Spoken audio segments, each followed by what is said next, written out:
Bonjour et bienvenue dans ce carnet de guerre. Ce carnet de guerre un petit peu particulier parce qu'il va consister à parler des sorties du mois de septembre qui sont les Ichtiens et de ce fait aussi également être le premier tactica d'armée, le tactica Ichtien, vu que les seules sorties qui sont dans l'armée sont les sorties de septembre. Bref, bienvenue donc pour ce tactica. La vidéo risque d'être un petit peu plus longue que d'habitude, j'espère que ça ira quand même.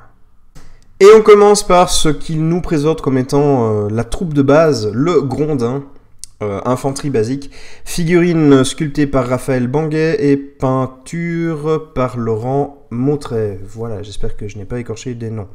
Le Grondin, qu'est-ce qu'on a? Alors déjà limité à 4, 60 pièces d'or, on a un profil tout à fait agréable, Constit 4, Dextérité 5, Force 3, Mental 3, Mouvement 5, 7 PA, 22 PV, pour 60 points, ça reste dans la norme, voire un petit peu plus haut, mais c'est surtout après en fait que ça devient vraiment, je veux pas dire abusé, mais ça devient très très fort pour 60 PO. Il a une arme qui est le glaive Ichtien qui fait 5 dégâts insoignables, donc 2 bonus, c'est-à-dire dégâts fixes, enfin, en tout cas pour moi je trouve que c'est un bonus, et insoignable qui va faire chier tout le monde en fait, qui va vraiment empiéter sur différentes stratégies de soins et autres que peuvent avoir des bandes adverses.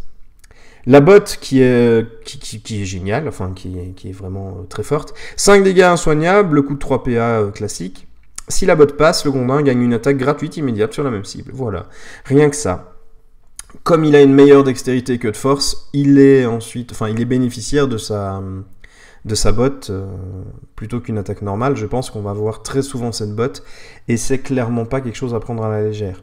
C'est-à-dire que dans une activation, s'il ne bouge pas, il peut faire une botte. Si ça passe, il a une attaque. Et derrière, il peut encore faire 2 attaques. Techniquement, si tout passe, hein, bien sûr, si tout passe, il fait 20 points de dégâts par tour insoignable. C'est clairement très puissant. Pour une troupe à 60 PO, c'est clairement très fort. En plus de ça, il a une rondage qui augmente le seuil de difficulté de 1.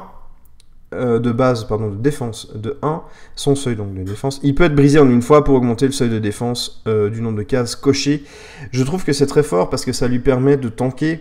S'il se trouve sur des, entre guillemets, petits ou moyens adversaires, il peut utiliser sa rondage normalement. S'il se trouve face à un chef d'équipe, voire un colosse, il peut tout claquer d'un coup. Ça lui permettra sans doute quand même de tenir le choc. Je trouve que c'est très très fort, la rondage comme ça. Moi, j'aime beaucoup.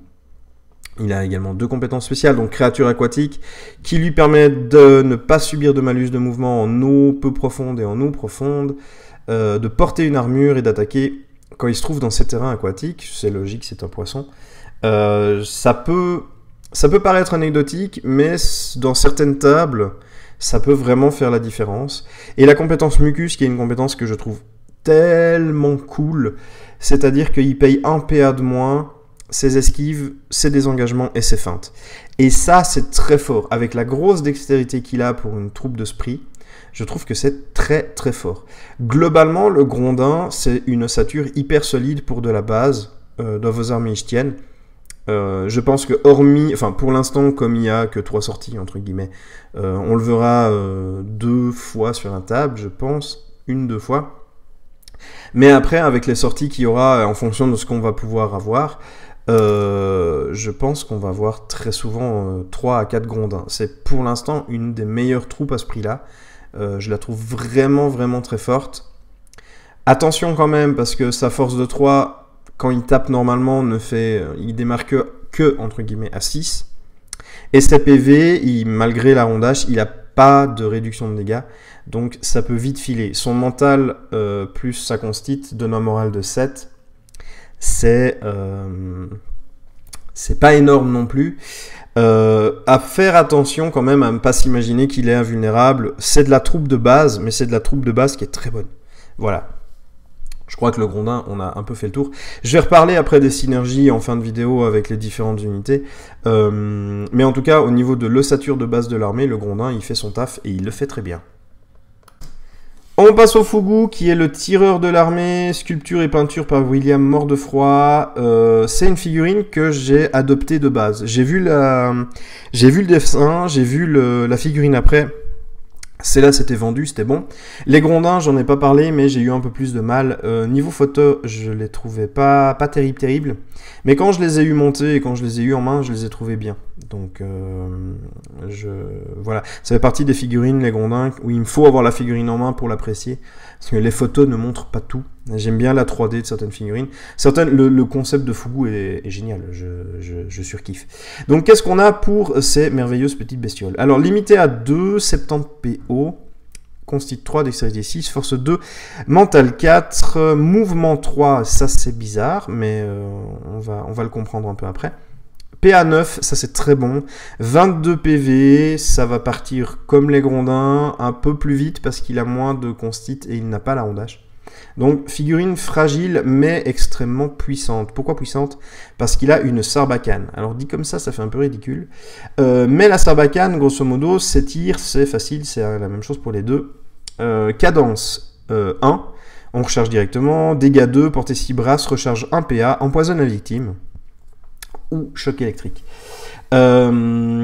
La Sarbacane est une arme hyper polyvalente qui va du coup faire des miracles pour vous et faire le malheur de votre adversaire, je pense. Avec ses 9 PA, si on regarde bien, le tir va coûter 2 PA, la recharge 1 PA, il peut tirer 3 fois par activation. S'il ne bouge pas, ça c'est encore... voilà, je pense qu'il va principalement tirer 2 fois en fait, la plupart du temps. Qu'est-ce que font? Alors le poison a changé, donc...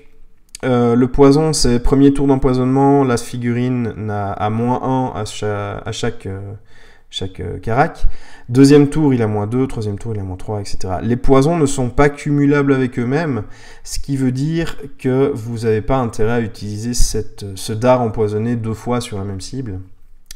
Les dards électriques qui font choc électrique, c'est une compétence qui fait que la victime du choc électrique doit tirer un des 10 au début de son activation. Si elle fait 6 ou plus, un état de choc électrique est supprimé. Si elle fait moins, elle subira... Enfin, si elle fait moins, l'état de choc électrique n'est pas supprimé. Par contre, le choc électrique, donc c'est par état de choc électrique qu'il a sur la figurine. La figurine a -1 PA pour ses activations. C'est très très fort. C'est carrément très très fort. C'est cumulable entre eux, donc vous avez la possibilité de mettre 3 chocs électriques sur quelqu'un. S'il fait un 6 à son activation, il enlève un des chocs électriques, mais il perd quand même 2 PA. Et ça, c'est très très fort. Le Grondin a 3 caractéristiques, compétences, pardon. Créature aquatique qui, comme le Fugu, a 3 compétences. La créature aquatique qui, comme le Grondin, lui permet de ne pas subir de malus de mouvement en eau.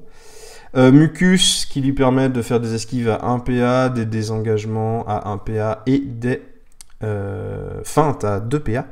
Et le choc électrique si il veut donner des petits coups de poing, des petits coups de tête ou des petits coups de pied. La victime de ces attaques va subir le choc électrique. Vous remarquez qu'elle n'a pas d'arme de corps à corps. Et donc du coup il est limité, à moins que vous lui en achetiez une. Mais pour 70 PA, je trouve que c'est déjà très bien. Une arme de corps à corps en plus avec sa force de 2 n'est à mon avis pas franchement ce qu'il y a de plus OP. Je pense pas. Mais bref, du coup, qu'est-ce qu'on a avec ce Fugu? J'ai dit plusieurs fois Grondin à la place de Fugu, je crois. Bref, voilà, vous ferez la transition vous-même. On a une figurine qui va être le pivot de votre armée, le pivot stratégique. Les 3 sorties, grosso modo, ichtiennes actuelles, c'est 2 bourrins et le Fugu. Le Fugu va, à mon avis, réguler l'ensemble de votre partie, dans le sens où vous allez essayer d'empoisonner une victime, enfin une figurine adverse. Si ça passe, tant mieux. Si ça passe pas, tant pis, il va falloir faire avec. Mais du coup, vos Grondins vont avoir la possibilité, après, de mieux le taper, parce que la figurine adverse aura des malus assez caractéristiques. Il va également apporter, disons, des possibilités, comment on va dire ça, des possibilités supplémentaires par le fait de limiter les adversaires avec leur PA. Si vous avez 2 chocs électriques sur une figurine, il perd 2 PA, alors pour certains, on peut dire, bon, c'est pas trop grave, tandis que pour d'autres figurines où il leur faut vraiment tout leur PA pour faire ce qu'il y a besoin de faire, ça va être très très fort. Les 2 défauts vraiment importants à mon avis du Fugu, c'est que la portée de la Sarbacane est de 6 brasses, ce qui va le mettre à portée de absolument tout le monde pour un revenge kill, si on peut dire ça comme ça. Le pauvre, il va tirer ses machins, ensuite tout le monde va lui tomber sur le rab pour le faire taire, et surtout son 3 de mouvement, qui va l'handicaper s'il veut essayer de fuir ou autre, ça va être compliqué. L'avantage qu'il a avec ça, c'est qu'au pire, il a 9 PA, s'il décide de consacrer que du mouvement, il peut essayer de distancer quelques figurines, et encore pas toutes. Je trouve personnellement le Fugu extrêmement puissant. Je trouve qu'il va apporter vraiment une puissance différente du bourrinage pur à l'équipe des Ichtiens. Comme dit avant, c'est à mon avis un pivot d'armée, ça va être un support extrêmement important. Je pense pas qu'on verra une armée Ichtienne sans Fugu, à mon avis, vu la puissance qu'il peut avoir. Par contre, il faut bien vous dire que vos adversaires, une fois qu'ils auront connaissance de la puissance de ce petit poisson, ils vont lui tomber sur le rab. Hein. Ça veut dire que tout ce qui va être tir, ça va être essayer de le virer. Les attaques au corps à corps, il va falloir bien le protéger avec un positionnement judicieux au niveau des grondins. Actuellement, je pense... Enfin, ou alors le cacher derrière Carcaros, mais je doute que ce soit le meilleur moyen pour le protéger vraiment. Il va falloir vraiment faire attention parce que les adversaires vont le prendre pour cible dès qu'ils peuvent. Je pense qu'il va pas y avoir vraiment discussion là-dessus. C'est dès qu'on voit un Fugu, on essaie de le buter. Parce que sinon, il va vraiment être vraiment casse-couille. S'il passe ses attaques de dards empoisonnés, vous avez beau avoir 1 ou 2 cataplasmes dans la bande, en attendant, lui, il peut tirer 3 fois par tour. Donc je vous laisse imaginer le carnage indirect que peut provoquer un Fugu. Le jouer par 2 dans une armée est peut-être actuellement un peu risqué, parce qu'il encaisse pas très bien, il a une très bonne esquive, mais ça lui empêche pas qu'il va se prendre des coups. Surtout que son mouvement de 3 va pas forcément le mettre hors de portée de tout le monde avec une simple esquive. Je pense que... Enfin, de mon point de vue personnel, parce qu'il faudrait que je teste vraiment les armées en live et pas juste en spéculation, je pense que actuellement 2 Fugu pour bien les protéger, pour bien essayer qu'ils restent en vie, ça va être compliqué, vu que, enfin, sauf si vous jouez, alors dans ce cas-là, 2 Fugu et 4 grondins, mais je pense que ça va être difficile.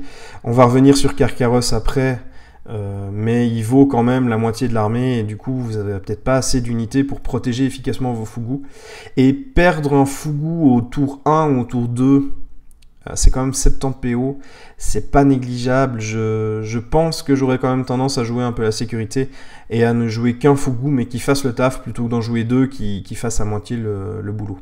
Ou qui fassent le boulot que de un seul bien protégé. Donc voilà, le Fugu est une unité extrêmement importante.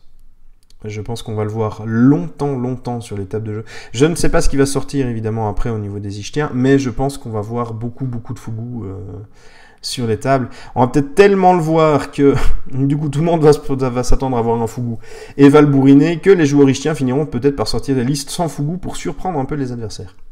À voir comment ça se développe. Mais une figurine que j'aime énormément, un apport stratégique immense, des capacités qui sont vraiment folles.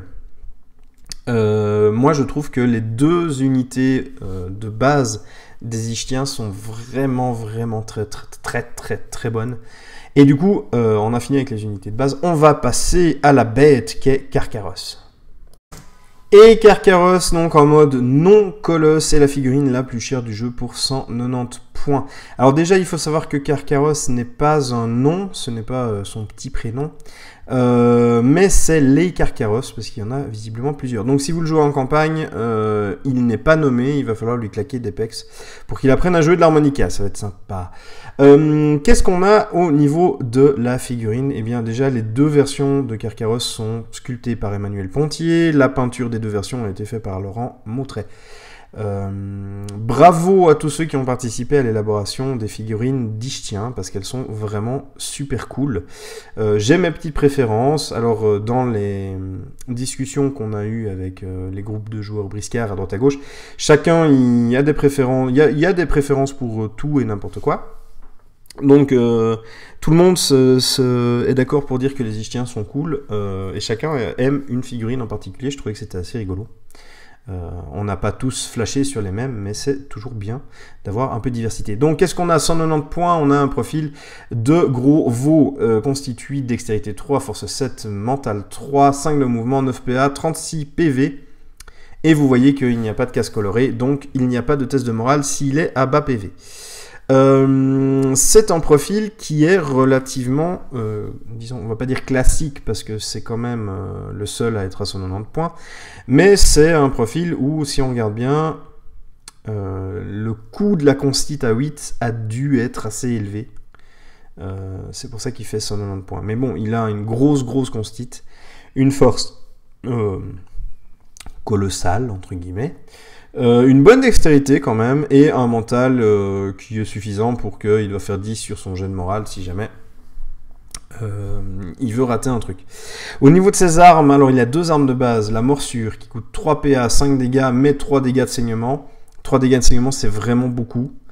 L'encre de marine qui fait 1d5 plus 4 dégâts. En cas de réussite critique, la victime est assommée, ce qui semblerait assez logique vu la taille du machin. Et si vous faites une réussite critique, la victime est assommée et subit 1d5 plus 11 dégâts. Hein, je vais quand même rajouter le petit calcul vite fait pour vous montrer à quel point le bestiau est vraiment très fort. Sa botte, qui est vraiment très balèze, c'est éperonage, 5 PA, ça coûte cher, mais ça vaut la peine. Force plus 1d5 dégâts. La victime est embrochée et devra se déceinturer avant de pouvoir agir normalement. L'encre n'est utilisable que si aucun briscard n'est embroché, ce qui semblerait logique. Cette botte est très forte parce que du coup, avec sa grosse force, se déceinturer ne va pas forcément être facile. Et surtout, ça ne l'empêche pas d'utiliser sa morsure, de se déplacer, d'attaquer, etc. Par contre, le briscard qui est ceinturé, eh ben lui, il est totalement impuissant. Et ça, c'est très fort. 2 compétences, disons, qu'on connaît déjà.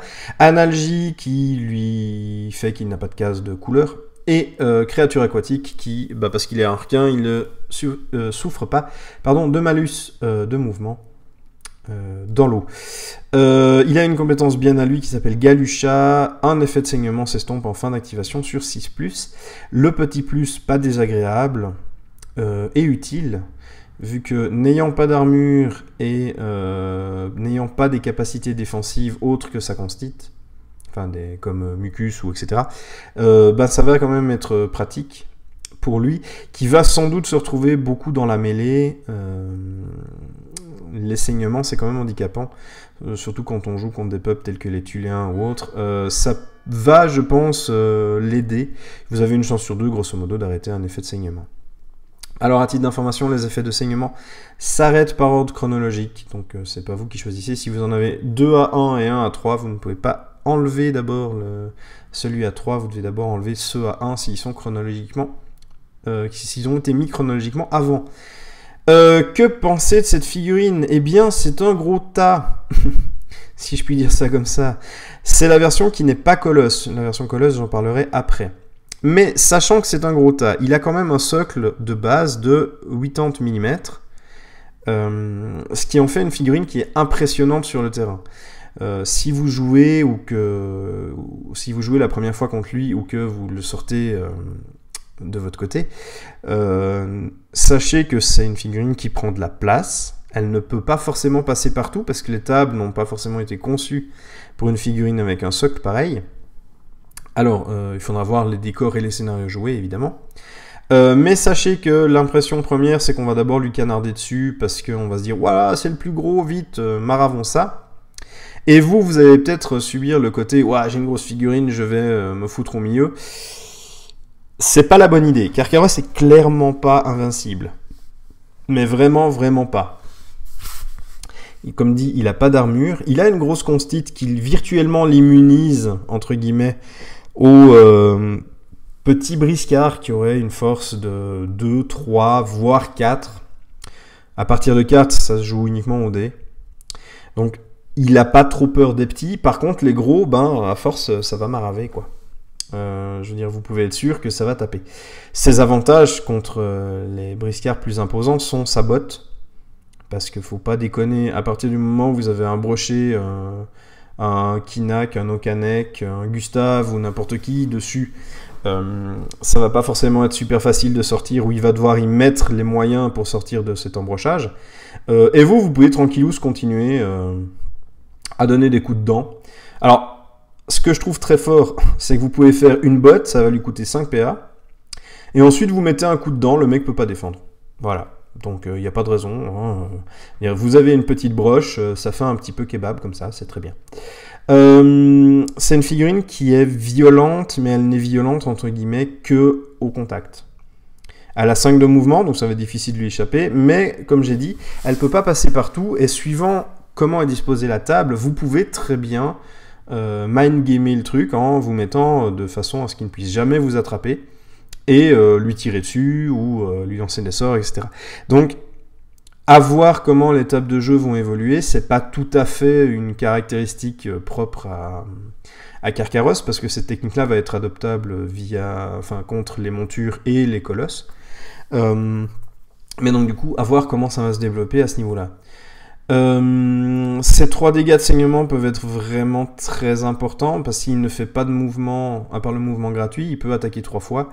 Il attaque quand même à 14 de base, ne pas négliger ça.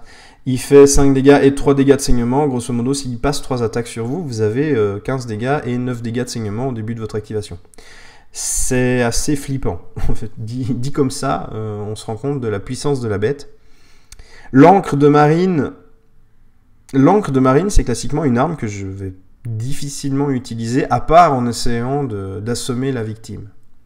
C'est une arme qui peut être très forte, mais comparé à la morsure, qui, bien qu'un peu plus chère à effectuer, fait 8 points de dégâts effectifs. Bon, il y a des petits soins, etc., mais de base, voilà. L'encre de marine, il va falloir faire un bon jet sur votre D5 pour arriver à égaler ça. Donc, j'aurais quand même une préférence pour la morsure, mais c'est ma préférence à moi, comme dirait la chanson. L'éperonage, je l'ai déjà dit, hein, c'est une botte qui est très intéressante. Vraiment très très bien. L'analgie et créature aquatique sont 2 compétences qui vont être, entre guillemets, difficiles à vraiment réaliser l'impact. Vous allez de toute façon, je pense, vous prendre des coups à un moment ou à un autre. De là à savoir si ça suffira à vous tuer ou pas, de toute façon, son jet de morale aura été... Enfin, vous le ratez que sur un 10. Voilà, Analgie, ça fait toujours plaisir. Bon, ça l'immunise aussi au petit coup de pute du coupe-jarret, mais ça, c'est un gros morceau pour le coupe-jarret. Et le Galucha, c'est toujours au bonus, mais ça va pas casser, enfin, ça va pas renverser une bataille. Donc, en soi, le Carcaros, c'est une bonne figurine, un peu chère, je pense, mais justifiée par le fait qu'actuellement, c'est la seule figurine avec consti de 8. Voilà, si vous jouez une partie normale, il va quand même vous bouffer la moitié de vos points. On va passer à la version hors norme, parce que grosso modo, j'ai pas grand chose à dire de plus. La version Colosse bénéficie, pour 20 points de plus, d'une caractéristique d'agressivité de 2. Cette caractéristique agressivité est une caractéristique qui va se rajouter à certaines actions des Colosses, telles que ceinturer un adversaire plus petit, tel que qu'est-ce qu'il y a encore, attaquer la première attaque d'un assaut. J'ai plus toutes les utilisations, mais d'après ce que je sais, Carcaros est un petit colosse, donc il n'a que 2 à rajouter. C'est un bonus qui est intéressant. Est-ce que ça vaut vraiment 20 points? Je ne pense pas, mais il y a d'autres règles avec les colosses qui vont être mises en place. Il y aura une vidéo Tactica spéciale Colosse pour bien appréhender comment, qu'est-ce que ça a changé dans le jeu, comment est-ce qu'on les utilise bien, entre guillemets, quelles sont les différentes possibilités. Là, le Colosse, c'est le seul qui est sorti actuellement, c'est à mon avis un peu trop frais pour essayer d'extrapoler dessus. Surtout que, comme dit, c'est un petit colosse, il n'a pas de règles supplémentaires dues à ses... Enfin, il n'a pas de règles propres dues à son passage en colosse. Donc, il y a des choses intéressantes, hein. Vous pouvez prendre un briscard et taper... comment dire ça? Et taper sur l'autre avec. Vous pouvez vraiment faire des actions qui sont intéressantes, mais je pense pas qu'actuellement, ça soit... Enfin...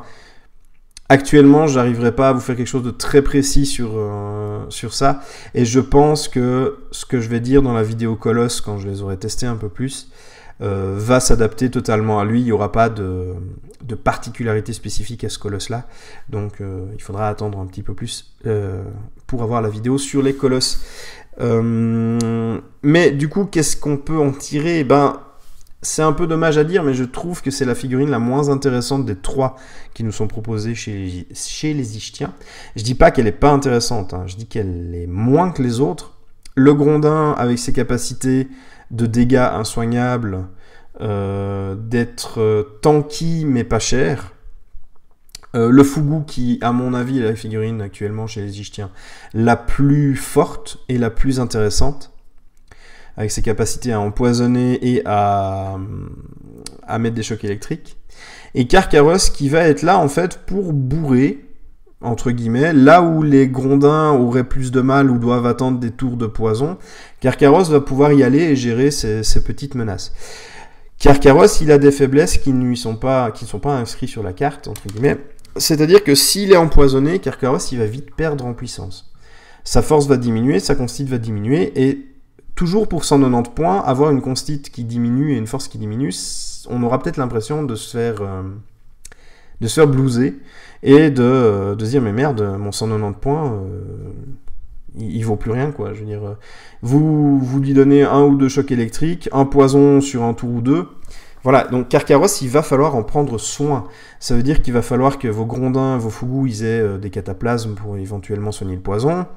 Vous pouvez mettre sur Carcaros un viatique pour éviter les saignements ou ça. Ou alors utiliser des objets plus récents pour du style éviter les attaques de sorts. Renvoyer les chocs électriques. Bref, il va falloir prendre soin de la figurine parce que tout seul, il va faire des dégâts, mais il va quand même tomber. À un moment ou à un autre, il va quand même tomber. Et c'est un petit peu ça le problème, c'est que pour 190 points, on aimerait qu'il tombe pas trop vite. Alors, les synergies dans les armées, le Fougou va apporter justement ses petits plus en mettant plein de malus sur les figurines adverses, ce qui va permettre à Carcaros de moins subir la pression qu'on pourrait lui mettre, et également, à côté, quand les gens auront compris la puissance que peuvent avoir des Grondins, ou disons la grosse épine dans le panard qu'on peut avoir avec un Grondin, du coup, ils vont peut-être se dispatcher. Pour vaincre Carcaros, si vous n'êtes pas un joueur ichtien, il va falloir y mettre les moyens. Ça, c'est clair. Mais je vais revenir un petit peu à la fin de ce Tactica sur comment gérer un peu les ichtiens aussi. Parce que c'est important de savoir aussi quelles sont les faiblesses de nos armées. Voilà, donc pour Carcaros, c'est un bourrin. C'est un peu malheureux à dire, mais ce n'est que un bourrin, entre guillemets. Par contre, l'éperonage, ça va donner une dimension supplémentaire. L'éperonage, ça va être vraiment... Il faut prendre au sérieux cette capacité-là. Parce qu'une fois que vous avez un briscard qui a 3 de force et qui est perdu sur l'éperonage de Carcaros, votre briscard, vous pouvez lui dire adieu. Ça... À moins de décider d'utiliser l'épée de déceinturé, plus... Enfin, je crois que c'est gratuit pour déceinturer. Oui, il me semble que c'est gratuit. Plus d'EPA pour relancer un dé supplémentaire, plus au cas où pour relancer. Votre briscard, il va se retrouver devant Carcaros, il va pouvoir rien faire d'autre, et puis voilà. Donc, cette capacité-là est à prendre vraiment au sérieux. Le reste, c'est un tasson, vous en avez dans d'autres armées, ça va pas changer vraiment la donne. Alors, au niveau des synergies que l'on peut avoir dans cette armée, alors elles sont assez limitées, évidemment, il y a 3 sorties, mais je pense donc que l'idée générale étant d'avoir le pivot de votre armée qui est le Fougou, qui va mettre des malus à tout le monde en face, vos Grondins vont aller opportunistes comme ils sont, chercher justement les figurines affaiblies, et Carcaros va sans doute essayer de gérer un maximum les autres menaces, le temps que vos Grondins fassent le taf. L'avantage qu'il peut y avoir également, c'est que grâce au Fougou et au Grondin et leur gros score d'esquive et la compétence Mucus, vous allez pouvoir faire des replis. Et c'est une armée qui va être intéressante à jouer, je pense, grâce à la capacité qu'elle va avoir de se replier en cas de pépin. Malgré le fait que les Fougous avancent très peu, si vous gardez 2 ou 3 PA, une esquive qui commence à 9, c'est loin d'être dégueulasse. Et ça vous permet à chaque fois de vous reculer un petit peu. Les adversaires que vous allez affronter vont devoir positionner leurs figurines de façon à ce que ce repli ait le moins d'impact possible lors des parties. Et évidemment, le scénario entre en compte toujours. Hein. On joue à briscard, on joue des scénars. Je pense que le scénario va évidemment jouer une grande influence sur la stratégie à adopter, mais il y a moyen justement de faire des choses comme ça, juste avec des Fugu et des Grondins. Carcaros va être là, effectivement, pour aller taper là où les Grondins devraient attendre 2 ou 3 tours, s'ils sont empoisonnés, mais toujours relativement fragile. Je dirais que l'armée, dès qu'elle va commencer à se prendre des dégâts, ou des tirs d'artillerie, il n'y a pas de raison, je pense qu'il va falloir faire attention. C'est une armée où vous pouvez pas vous permettre de vous dire bon, je fonce dans le tas. Je veux dire, les Birgus qui ont des armures, les Rotuma qui ont des armures, certains Kintors qui sont très résistants, il y a plein de trucs comme ça. Là, il va vraiment falloir jouer un peu stratégique et pas foncer dedans. Même Carcaros, je le redis, ne va pas tenir s'il est tout seul au front. Ça, même avec sa grosse constite, c'est un espèce de leurre comme ça. Donc voilà, le pivot de votre armée, ce sera votre Fugu qui va déterminer sur quoi vous allez taper, principalement, je pense, ou sur comment vous allez gérer les menaces diverses et variées. Donc prenez soin de votre Fugu, protégez-le. Donnez-lui un viatique, mettez des cataplasmes pour éviter que... Parce qu'un Fugu empoisonné, ça pourrait être drôle, mais du coup, il va perdre tellement de sa superbe, le pauvre. Il va plus pouvoir rien faire. Les Grondins sont là, vraiment, je pense, pour protéger le Fugu et après être sacrifiés. Je pense que le rôle du Grondin, c'est de faire des dégâts, mais le sacrifice de ces figurines n'est pas... je pense qu'il ne faut pas hésiter à les sacrifier, en fait. Pour sauver votre Fugu ou sauver Carcaros d'une mort abominable qui du coup vous amputerait de soit 70 PO, soit 190 pour Carcaros. Je pense que le Grondin est vraiment là pour se sacrifier. Pas bêtement, attention, mais pour vraiment essayer de faire des dégâts, au pire tanker un maximum. Si votre Grondin il tank 2 ou 3 ennemis et qui peut espérer, entre guillemets, survivre, je dirais à ça, c'est tout bénef. Même si après il meurt, s'il a tanké, le temps que les autres fassent le taf, on prend. Une autre chose à prendre en compte qui est très importante, c'est le moral de vos troupes. Vos Fugu et vos Grondins, ils ont un moral qui est très bas. Enfin, très bas. Qui est relativement bas. 7, ça va vite, quand il est prostré. Et bon, un Fugu prostré, ça ne sert plus à rien. Un Grondin prostré, il peut éventuellement encaisser peut-être un peu. Ah mais non, il a pas d'armure, il a la même... Ouais, non, bref. Un Grondin et un Fugu prostré, ça ne sert à rien. Carcaros n'aura pas le problème de morale, vu qu'il est... Enfin, en tout cas, au niveau des blessures, vu qu'il a analgie. Mais il faut faire très attention à votre morale. Ça va être, à mon avis, là que ça va parfois se jouer, notamment sur des dégâts de type feu, ou des capacités qui vous font tester le moral directement. À un moment donné, vous allez de toute façon finir prostré, je pense. Donc, un équipement tel que le rhum, c'est pas forcément dégueu. De même que la... Comment ça s'appelle ? La corne dans le livre 2. Alors, elle coûte cher, mais pour une armée qui a un moral relativement bas actuellement, c'est peut-être pas complètement idiot de regarder si ça peut passer dans votre budget. Donc voilà les faiblesses qu'il y a au niveau de l'armée. Je pense que c'est vraiment morale et fragilité des figurines. Le grand point fort qu'ils auront, donc, c'est que ces figurines fragiles sont extrêmement glissantes. Leur esquive est très haute et coûte que 1 PA. Donc vous allez vraiment avoir il va y avoir des courses, je pense, entre j'attaque, j'esquive, j'attaque, j'esquive, j'attaque, j'esquive. Je pense qu'il y a moyen de faire des trucs. Les Grondins vont être intéressants avec j'attaque, je pars, j'esquive, j'attaque. J'utilise ma rondage pour détourner ton arme et du coup j'ai encore un bonus de défense supplémentaire. Je pense que ça va être un peu du Benny Hill parfois sur les tables de jeu, en fonction du scénario évidemment.